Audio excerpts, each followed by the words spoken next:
우리 하나님 말씀 보도록 하겠습니다. 마태복음 6장 10절 하반절입니다.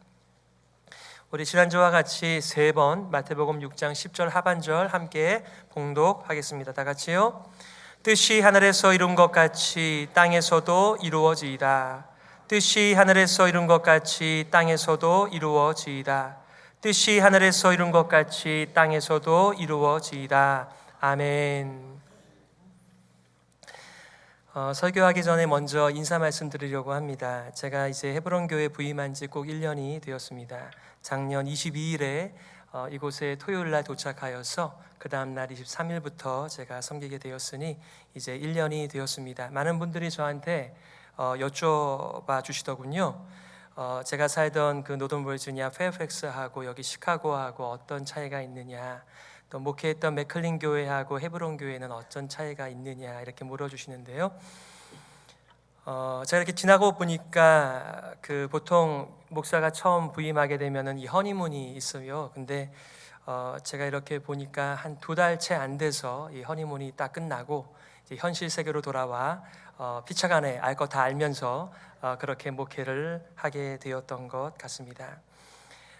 제게 그 헤브론 교회가 어떠냐라고 질문을 만약에 하신다라고 한다면 또 많은 분들께서 뭐 누가 물어봤느냐 뭐 이렇게 또 속으로 말씀하실 분들도 계시겠지만 저는 이제 어려서부터 모태신앙으로 자라면서 교회가 제 놀이터였고 그렇게 교회만 쳐다보고 살았습니다. 그런데 참 교회 안에서 살면 살수록 교회 안에서 살아간다는 건 하나님을 믿고 따라가는 신앙생활에 있어서 참 걸림돌이 많다 이런 생각이 들어서 참 교회에 대하여 참 좋은 눈으로 바라보기가 참 쉽지 않았습니다.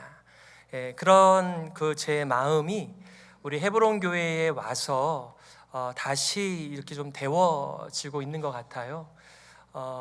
사실 이제 우리가 11시 예배 드리지만 매 예배마다 20분 전에 우리 예배위원들끼리 다 같이 모이셔서 열심히 또 이제 예배위원들을 위하여 기도하시고 예배를 위하여 기도하고 준비하는 모습이 제게는 참 좋아 보였습니다. 왜냐하면 예배를 가치 있게 여기고 진지하게 여기는 분들을 만난다라고 하는 것은 참 목회자에게 있어서 얼마나 큰 위로와 격려가 되는지 모르기 때문에 그런 것입니다.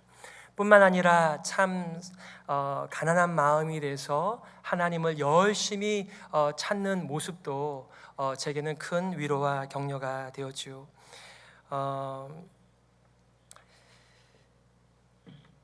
무엇보다도 이 하나님의 말씀을 요즘에는 이렇게 내려놓고 보는 시절인데 하나님의 말씀을 이렇게 높이 올려드려서 그 하나님의 말씀을 어떻게 해서든지 간에 잘 섭취하고자 하는 그런 열정과 또 열망들을 보면서 참 제가 차가워지고 있었던 제 이 목회적인 마음이 여러분들을 통하여 다시 한번 격려를 받고 회복을 받았다라고 하는 것을 여러분들에게 좀 나누고 싶었습니다. 이제 그 질문에 대한 대답이 되셨죠? 그래요. 감사합니다. 제가 그 아까 잠시 3부 예배 시작하기 전에 이렇게 비가 많이 쏟아졌는데 이렇게 올라오시는 분들을 뵈면서 비가 오는데도 오셨네요 이렇게 했더니 이제 어느 분께서 하시는 말씀이 그런 아재 개그를 하시느냐. 저는 진심이었는데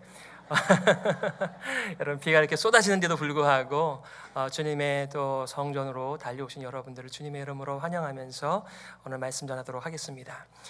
저와 여러분들이 함께 봉독한 말씀 가지고 주의 뜻대로 살겠습니다. 주의 뜻대로 살겠습니다라고 하는 제목 가지고 말씀 증거하겠습니다.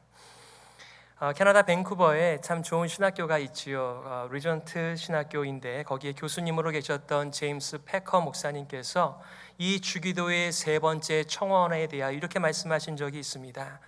기도의 목적이 이보다 더 쉽고 명확히 드러나는 것도 없다. 기도의 목적은 하나님의 힘으로 나의 뜻을 이루어 주시는 것이 아니라 내 뜻을 하나님의 뜻에 맞추는 것이다. 이것이 참 신앙을 실천하는 믿음의 길이다라고 하셨습니다. 그렇지요. 우리가 경건의 표제라고 알려진 이 기도의 시간, 그러나 그 기도의 시간 못지않게 중요한 것은 우리가 어떤 내용으로 하나님 앞에 기도를 올리고 있는가라고 하는 기도의 내용, 기도의 동기가 아니겠습니까? 그런데 그 기도의 시간은 나의 뜻을 하나님의 목을 졸라 관철시키는 시간이 아니라 바로 나의 아무도 꺾을 수 없는 그 나의 뜻, 나의 왕국, 그것을 내려놓으면서 하나님의 뜻으로 바뀌어져 가는 현장이 바로 기도의 시간이라고 하는 말씀이지요. 많은 분들이 영적인 전투라를 얘기하시면서 물리적인 세상에서의 싸움을 연상하실 때가 많이 있습니다. 또 사람을 떠올릴 때가 많이 있죠. 크리스 킴이라고 하는 열방대학의 교수는 그렇게 말한 적이 있습니다. 가장 치열한 전쟁, 가장 치열한 영적 전쟁의 현장은 바로 우리의 마음이다라고 말이죠. 맞습니다. 우리는 그 어느 누구도 꺾을 수 없는 나의 뜻을, 이 하나님의 뜻을 간구하는 기도의 현장 속에서 나를 접고 하나님의 뜻에 순종하는, 나의 뜻이 하나님의 뜻으로 바뀌어지는 바로 그 현장이 우리의 기도의 부르심, 또 경건한 믿음의 삶의 현장이라고 믿습니다. 왜 사람들은 하나님의 뜻을 구하며 살아갈까요? 여러분들은 무슨 이유에서 하나님의 뜻을 구하며 살아가십니까? 내 뜻이 잘 반영되도록 그렇게 살기도 바쁜 시절에 왜 하나님의 뜻을 구하며 살아가는 것일까요? 우리는 중요한 선택을 앞에 놓고 하나님의 뜻이 어디 있는 것일까라고 질문하게 됩니다. 전공을 결정하기 전에, 학교를 결정하기 전에, 배우자를 결정하기 전에, 직장이나 사업을 결정하기 전에, 교회를 선택하기 전에 하나님의 뜻이 어디에 있는지를 하나님 앞에 진지하게 여쭙고 살아갑니다. 물론 좋은 선택을 하고 싶어서입니다. 나의 뜻보다는 하나님의 뜻이 더 크고 깊고 더 좋은 것이기 때문에 하나님의 뜻에 순종하겠다라고 하는 그런 마음에서 하나님의 뜻을 구하는 것이죠. 동시에 그 좋은 선택이 우리의 성공을 더 보장할 것이라고 하는 생각도 우리의 마음 한켠에 있는 것도 사실입니다.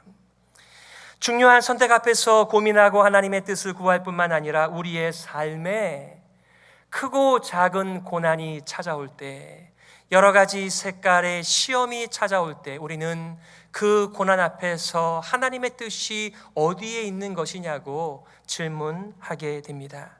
자동차 사고가 났습니다. 부상을 당했습니다. 부도를 맞았습니다. 크고 작은 질병이 찾아왔습니다. 그것이 나에게만 찾아온 것이 아니라 나의 사랑하는 가족과 성도들에게도 찾아올 때 우리는 질문하죠. 하나님, 하나님의 뜻이 어디에 있는 것입니까? 라고 말이죠.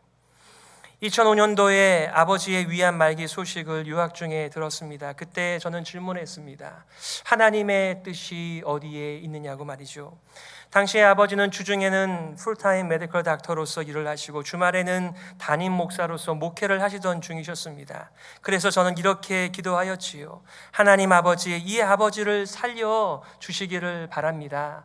하나님께 득이 되고 덕이 되시지 않겠습니까? 라고 하나님 앞에 간절히 매달렸습니다. 동시에 이렇게 또 기도하였습니다. 하나님, 만약에 하나님께서 아버지를 데려가시는 것이 뜻이라고 한다면 참 그 고통 가운데 내버려 두지 마시고 속히 데려가 주셔서 그 아픔이라도 좀 덜할 수 있도록 도와주시옵소서라고 두 가지를 함께 기도하게 되더군요. 우리 주변에도, 우리 해보론 교회도 참 아프신 분들이 많이 계십니다. 그런데 여러분 오해는 하지 마세요. 저는 첫 번째만 기도합니다. 반드시 살려주시고 건강하게 해달라는 기도만 하지 하나님의 뜻대로 빨리 데려가달라 이런 얘기 절대로 제가 하지 않습니다. 여러분들 그렇게 서로를 위해서 기도하실 때 혹시 하나님의 뜻이 뭐 이런 얘기 하지 마시고 무조건 살려달라, 건강하게 달라 이렇게 간구를 하시기를 바랍니다.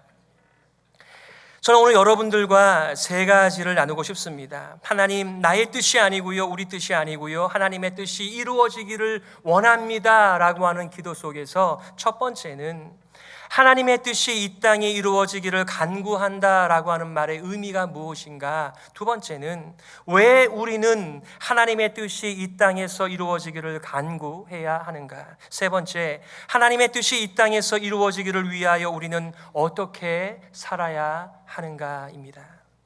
첫 번째, 하나님의 뜻이 이 땅에서 이루어지기를 간구한다라고 한 말의 의미가 무엇이죠? 지난달 9월 구역 예배 주제였습니다. 이제 기억이 나시는 것 같아요. 성경이 말하는 하나님의 뜻입니다. 제가 우리 구역 지도자들께 미리 녹음해서 드리는 그 메시지 가운데 그동안 공부한 것도 매우 중요한 주제였지만은 이 성경이 말하는 하나님의 뜻이야말로 가장 중요하다라고 강조를 하였습니다. 성경이 말하는 하나님의 뜻은 무엇인가요? 바로 하나님의 마음이죠. 하나님의 생각이죠. 하나님의 계획이죠. 하나님의 목적이죠. 그리고 하나님의 의지요, 하나님의 기쁨이 성경이 말하는 하나님의 뜻입니다. 하나님의 뜻을 더 잘 알기 위해서는 오늘 간구 앞에 있는 그 형용구를 보시면 되겠는데요. 이렇게 간구하고 있습니다. 하나님의 뜻이 하늘에서 이루어진 것 같이 땅에서도 이루어지이다 라고 말을 하였습니다.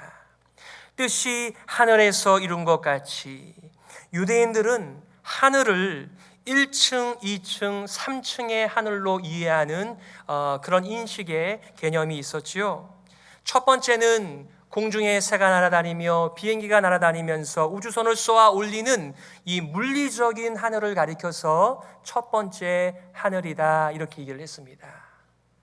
유대인들이 이해한 두 번째 하늘은 하나님의 뜻과 하나님의 기쁨과 하나님의 말씀에 반역한 사탄의 회가 있는, 우리 성경에 공중의 권세 잡은이라고 표현되어져 있는 그 하늘을 두 번째 하늘이라고 이해하였습니다. 그들이 이해한 세 번째 하늘은 하나님의 영광의 보좌가 있고 하나님을 찬양하는, 하나님을 경배하는 하나님의 영광이 가득한 그 하늘을 가리켜서 세 번째 하늘이라고 이해하였습니다. 자, 그렇다면 오늘 주기도문에서 나오는 하나님의 뜻이 하늘에서 이루어진 것 같이 라고 할 때의 하늘은 몇 번째 하늘이죠? 여러분 참 잘 들으시네요. 사실 우리가 하늘에 계신 우리 아버지 할 때요, 그 하늘은요 복수형이어서 정확한 번역은 하늘들에 계신 하나님이라고 표현하는 것이 맞고요, 오늘 본문에서는 단수로 사용이 되었습니다. 그래서 이 하늘은 첫 번째, 두 번째 그런 하늘이 아니고요, 하나님의 영광이 가득하고 하나님의 뜻을 기뻐하면서 하나님 앞에 찬양과 경배 올려드리고 있는 그 세 번째 하늘처럼 이 땅에서도 하나님의 뜻이 방해받지 않으면서 그렇게 펼쳐지며 사람들에게 기쁨이, 그리고 하나님께 영광이, 찬양이 올려지기를 간구하는 그런 기도의 내용입니다. 열린문교회를 담당하시는 그 김남준 목사님, 그분의 책 깊이 있는 주기도문에서는 그분이 이렇게 표현을 하시더군요. 하나님을 떠난 인생들은 하나님의 선명한 명령을 거역하고 방해하는 일을 거의 본능적으로 한다. 그러나 천상, 즉 거룩한 하늘에서는 하나님의 뜻이 대적자들이나 타락한 인생들에 의해 어떠한 방해 요인도 없이 그 뜻을 받들기를 기뻐하는 천사들에 의하여 온전히 성취된다. 왜 천사들만의 순종이 있겠어요? 이 땅에서 하나님의 선하심과 은혜를 맛본 모든 성도들이 그 앞에 가서 하나님의 뜻에 순종하면서 나 같은 자에게 베풀어 주신 그 하나님의 은혜와 사랑에 감동하면서 그 하나님의 뜻에 순종하며 살고 있지 않겠습니까? 예수 그리스도께서 이 땅에 임하게 하시려는 그 하나님의 나라는 거룩한 하늘에서처럼 하나님의 뜻이 이곳에서도 우리의 기쁨 속에서 성취되기를 바라는 그 메시지였다라고 말씀하고 있는 것입니다. 어떠세요? 여러분의 마음 가운데 정말 나의 뜻과 나의 왕국이 아닌 하나님의 나라와 그 하나님의 나라가 성취되어지는 그 하나님의 뜻에 대한 그 이루어짐이 바로 이곳에서 이루어지기를 간절하게 열망하고 계시는지요? 두 번째는 왜 우리는 하나님의 뜻이 이 땅에서 이루어지기를 간구해야 하는가? 첫 번째는요, 제 아이들이 저한테 인사하는 1년에 하루가 있습니다. 해피 파더스 데이입니다. 한 번은 우리 아이가 이렇게 표현하더군요. 철없는 삼남매를 먹여주고 입혀주고 키워주셔서 감사합니다. 제가 마음으로 기뻤지만 동시에 이런 생각이 들었습니다. 제가 죄된 인생이니까 너희들이 철없는 것을 알기는 아는구나. 우리가 왜 하나님의 뜻이 이 땅에서 이루어지기를 간구해야 하는가? 그것은 우리가 철이 없기 때문에 그런 것입니다. 하나님의 뜻이 분명함에도 불구하고 하나님의 뜻이 이루어지지 않는 나의 현실, 이 세상의 현실 때문이죠. 대요리문답 192번에 보시게 되면 이렇게 이것을 해석하고 있는데, 본질상 우리 모든 사람들이 하나님의 뜻을 행하기에 전적으로 무능하고 행하려고 하지도 않을 뿐 아니라 그의 말씀에 대항하여 반역하며 그의 섭리에 대항하여 원망하고 불평하고 육체와 마귀의 뜻을 전적으로 따르려 함을 먼저 인정하는 것이다, 이렇게 얘기했습니다. 하나님의 말씀이 우리의 심령 골수를 찔러 쪼개기까지 하시면서 이 말씀이 지적되어질 때 우리는 우리의 진짜 모습을 깨닫게 되는 것입니다. 여러분, 아프리칸들은요, 그들의 죄를 금방 드러냅니다. 하지만 똑같은 정도의 죄를 이 서구 유럽 사회에서는요, 감추고 포장하고 드러나지 않게 하기 때문에 똑같은 죄를 지으면서도 절대로 죄를 지었다 인정하는 법이 없습니다. 현대 사회에서는요, 이 시대에서 죄라고 얘기합니까? 죄라고 얘기하지 않아요. 문제가 있다라고 말을 하죠. 죄는 하나님 앞에서 내 가슴을 치면서 통회하고 자복하고 하나님의 용서를 구해야 하는 것이지만, 문제는 하나님께 찾아갈 필요가 없어요. 문제는 상담가를 찾아가서 나의 마음의 위로받으면 되는 것이지요. 이 멀쩡한 많이 배웠다라고 하는 사람, 잘 산다고 하는 이 서구의 사람들은 하나님 앞에서 자기의 죄를 인정하는 법이 없고요, 그저 문제가 있어서 그렇다라고만 말을 하지만, 이 살아있는 하나님의 말씀은 우리의 심령 골수와 우리의 부패함을 찔러 쪼개면서 뭐라고 말씀하신다고요? 우리는 잘하고 싶어도, 사랑하고 싶어도, 잘 대해주고 싶어도, 정말 좋은 리더십을 발휘하고 싶어도 나는 무능하다라고 하는 것을 인정하는 것, 바로 그것입니다. 그 이유 때문에 하나님의 뜻이 이 땅에 이루어지기를 간절히 간구하는 것입니다. 두 번째, 왜 우리는 하나님의 뜻이 이 땅에서 이루어지기를 간구해야 할까요? 그것은 교회의 머리 대신 우리가 주님이라고 부르는 그 예수님께서 가신 길이기 때문에 그런 것입니다. 예수님의 삶의 양식이 무엇이었습니까? 요한복음 4장 34절에 이렇게 말씀하십니다. 예수님이 이르시되 나의 양식은 나를 보내신 이의 뜻을 행하며 그의 일을 온전히 이루는 이것이니라 라고 말씀하였습니다. 우리는 옛날보다 더 양식이 중요한 시대 가운데 살아가고 있습니다. 밥을 이렇게 먹으려고 그러면 잠깐만 그러고 사진을 찍은 다음에야 먹을 수 있을 정도로 우리는 가는 곳마다 이 양식의 문제를 소중하게 여기면서 사람들과의 관계를 맺고 살아가고 있죠. 그런데 예수님에게 있어서 이 중요한 양식은 바로 물리적인 양식이 아니라 하나님께서 자기를 이 땅 위에 보내주셔서 죄의 통치와 죽음의 통치에 살고 있는 사람들을 건져내고 그 건짐을 받은 인생들이 예수님을 따라 하나님의 거룩한 성품을 따라서 거룩하게 사는 삶, 바로 그것이 예수님의 양식이었습니다. 요한복음 6장 39절에 말씀하시죠. 나를 보내신 이의 뜻을 행하려 함이니라. 나를 보내신 이의 뜻은 내게 주신 자 중에 내가 하나도 잃어버리지 아니하고 마지막 날에 다시 살리는 이것이니라.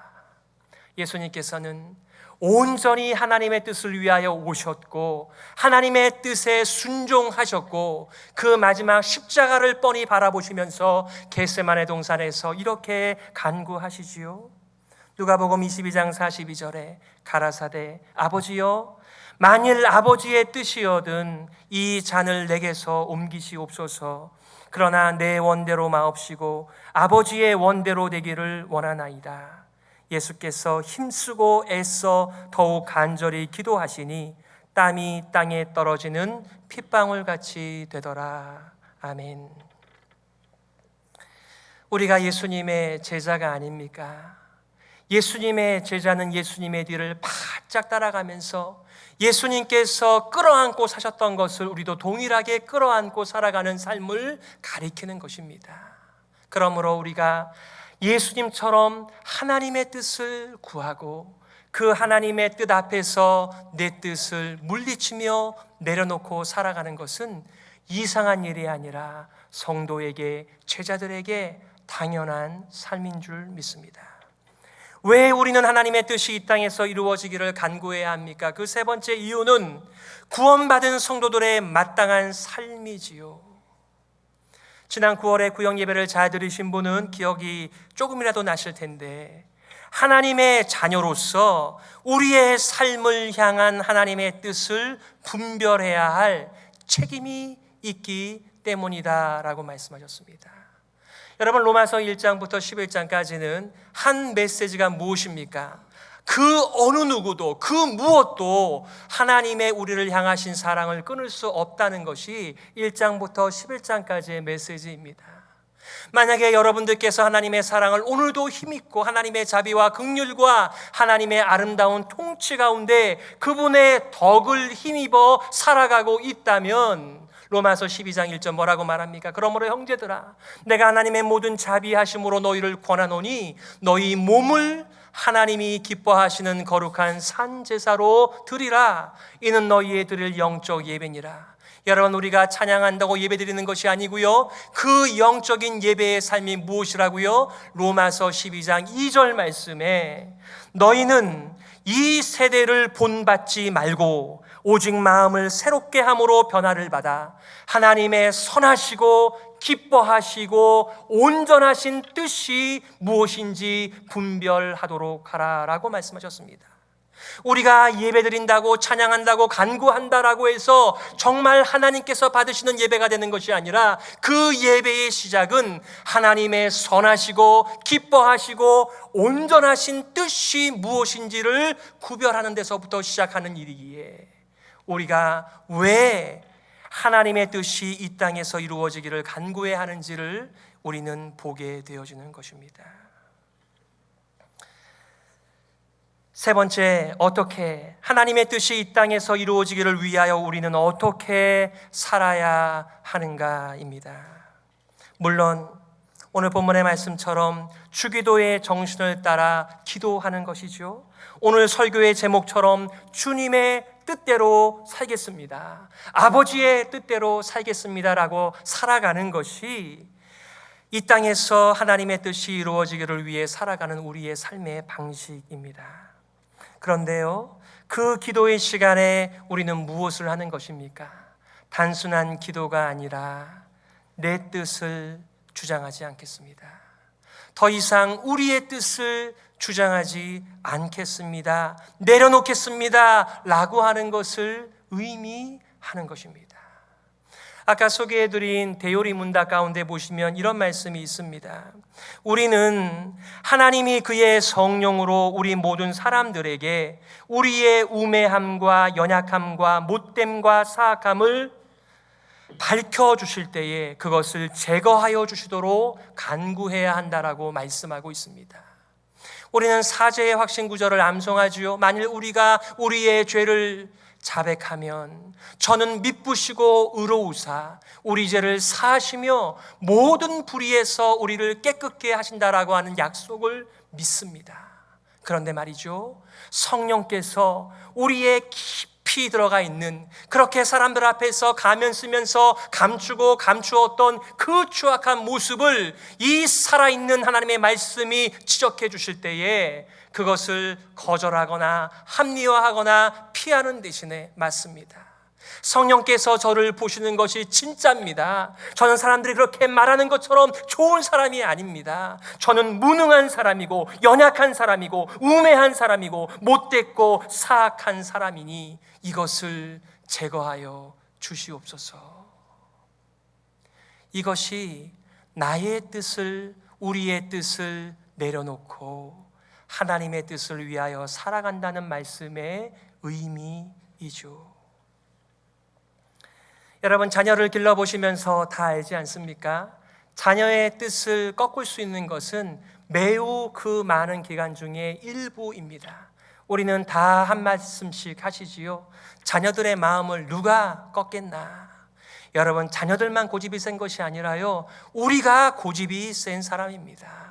우리가 하나님의 뜻을 구하면서 하나님의 뜻에 순종해야지 라고 끝나는 것이 안 되는 이유는 나의 고집과 나의 뜻이 너무나 중요하고 가치 있게 여겨지면서 절대로 그것을 포기하지 않기 때문에 그런 것입니다.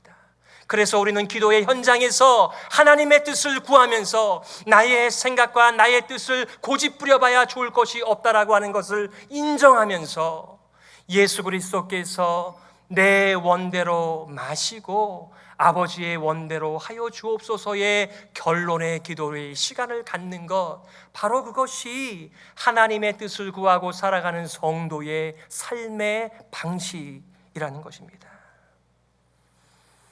하나님의 뜻이 이 땅에서 이루어지기를 위하여 우리는 어떻게 살아야 할까요? 그것은 바로 하나님의 뜻을 가르쳐 달라라고 간구하는 것입니다. 성도 여러분, 지금보다 더 간절하게 목마름을 가지고 하나님의 뜻을 간구하시기를 바랍니다. 여러분, 이제 사탄이 사라지고 죄가 사라지고 죽음이 사라지면 하나님의 뜻과 하나님의 말씀이 잘 들릴 거예요. 하지만 우리가 전화를 받다가 옆에서 막 떠든다거나 노이즈가 생기면 안 들리는 것처럼 우리가 이 땅에서 살아가는 동안에 하나님의 뜻이 잘 안 보여요. 안 들려요. 그렇기 때문에 우리는 하나님 앞에서 하나님의 뜻이 어디에 있는지를 간구하면서 하나님의 뜻이 이곳에 임한다면 제가 순종하겠습니다라고 간구하는 것입니다. 하나님의 뜻을 목마름으로 가르쳐 달라고 기도하는 인생들이 하나님의 뜻을 깨닫게 되었을 때 그 말씀의 가치와 인도를 알고 순종하는 것입니다. 우리는 인도의 확신 구조도 알고 있습니다. 너는 마음을 다하여 여호와를 의뢰하고 내 명철을 의지하지 말라. 너는 범사에 그를 인정하라. 그리하면 내 길을 지도하시리라고 말씀 약속해 주셨습니다. 그러나 여전히 우리는 우리의 경험을, 우리의 가진 것을 더 신뢰하면서 범사에 하나님을 인정하는 법 배우지 못한 채 살아가기에 그 명쾌한 하나님의 뜻이 있음에도 불구하고 우리의 불경건한 삶의 분위기 속에서 순종하지 않은 채 오히려 하나님의 뜻이 어그러진 세상에서, 교회에서 살게 되는 것입니다. 사랑하는 성도 여러분, 말씀을 맺으면서 여러분에게 권면하고 싶은 것은 하나님의 뜻을 알고 하나님의 인도를 지금 여러분들은 잘 받고 계십니까? 아니면은 세상과 하나님의 뜻 사이에서, 나의 뜻과 우리의 뜻 그리고 하나님의 뜻 사이에서 늘상 갈등하시다가 여러분의 뜻에 순종하고 살고 계시지는 않으시는지요? 만약에 여러분들께서 하나님의 뜻을 알고 하나님의 인도를 받고 살아가신다면 저는 목회자로서 안심입니다. 하나님의 뜻을 간절히 찾으며 하나님의 인도를 받는 것이 내 삶의 그리고 교회 공동체의 최선이라고 하는 것을 잊지 마세요. 반대로 하나님의 뜻을 모른 채 살아간다면 우리는 이미 시한폭탄 같은 후회의 삶의 씨를 뿌리고 있다라고 하는 것도 경고로 들으셨으면 좋겠습니다. 이 시간에 말씀을 기억하시면서 하나님, 내 뜻이 아니고요, 우리의 뜻이 아니고요, 하나님의 뜻이 이 땅에서 이루어지기를 간절히 소망합니다. 오늘 말씀을 기억하시면서 이렇게 겸손히 기도했으면 좋겠습니다. 하나님, 나의 뜻, 우리의 뜻을 접고 하나님의 뜻이 이곳에 임하게 하여 주옵소서. 그리고 하나님의 간절한 뜻, 구원과 거룩이 이곳에도 오게 하여 주옵소서. 함께 우리 동성으로 기도하겠습니다. 하나님 아버지, 우리가 얼마나 무지한 인생을 살아가고 있습니까? 우리의 썩어짐과 부패함과 우리의 연약한 것, 우리의 무능한 것을 용서하여 주시고 하나님의 뜻, 아버지의 뜻, 정말 하늘의 뜻이 이곳에 임하게 하여 주시고 이루어지게 하여 주시기를 주여 간절히 원합니다. 오 하나님 아버지, 긍휼을 베풀어 주옵소서. 새롭게 하여 주시옵소서. 하나님 아버지, 은혜를 감사합니다. 나의 뜻, 우리의 뜻이 아닌 하나님의 뜻이 이곳에 임하기를 간절히 소망합니다. 하나님께서 영광을 받으시고 이 땅이 우리 교회를 통하여 치유받게 하여 주시옵소서. 살아계신 예수님의 이름으로 기도드리옵나이다. 아멘.